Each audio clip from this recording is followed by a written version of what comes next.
My name is Magda Seekan. I am a Syrian American living in America, and I recently returned from 4 years in Syria where I was working as a teacher. There's not a lot of native English speakers in Syria, and specifically in Aleppo. Most of them are concentrated in Damascus. So I was offered a job at a private school teaching kindergarten. I did that for a year, and then I taught first grade for 3 years after that. I got to interact on a daily basis with what you would call the elite class of Syria. So I got an idea of how the class system really works there. It was all, for the most part, Arab students. There's a lot of mimicking of Western culture that goes on with these kids, and that was fascinating. Especially these pop culture influences that you see. They associated things that were Western with being better. Their Spider-Man t-shirts or their backpacks, they had these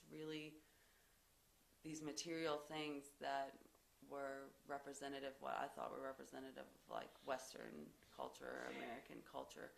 They really were almost obsessed with. The last time I traveled to Syria was in 1997. And there was such a huge difference in just the day-to-day things and what you would call Western influence then as there was when I returned there in 2007.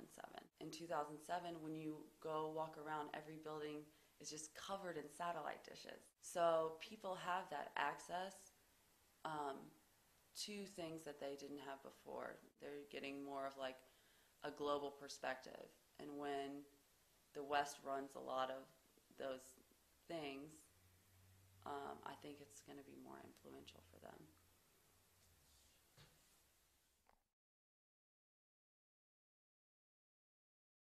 When you have such a huge event like that, where there's a lot of tragedy and a lot of loss, people are going to have extreme reactions to it. There's this fanatical Muslim side that are these terrorists that did this horrible thing, and that's what we were shown a lot of, and there's anger towards those people. And then there's, a totally different perspective that we deserved it. This event brought such a negative light to a lot of Muslims. They became the poster people of terrorism. But then after that, there was this push for people to really understand the Muslim world. And it brought to light how people were mistreating Muslim people and the negative reaction, the backlash that happened against Islam after 9/11. And so people in America were more inclined, once that was brought to life, to be more understanding and to make more an effort towards interfaith dialogue and interfaith understanding. Our experience with the Middle East is kind of in relation to what we experience in our daily life with Muslims living in America. And theirs is about our government and about our culture and how it affects them.